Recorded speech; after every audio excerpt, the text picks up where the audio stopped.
Here I've got Realme 5 Pro, and let me show you how to activate installation of apps from unknown sources on the following device.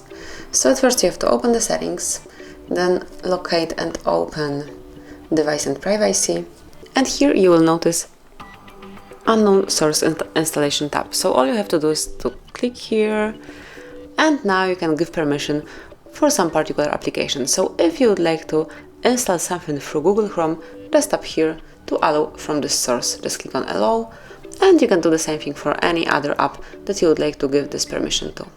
So this is it. This is how you can very quickly and smoothly activate installation of apps from unknown sources. Thank you for watching. Please subscribe our channel and leave the thumbs up.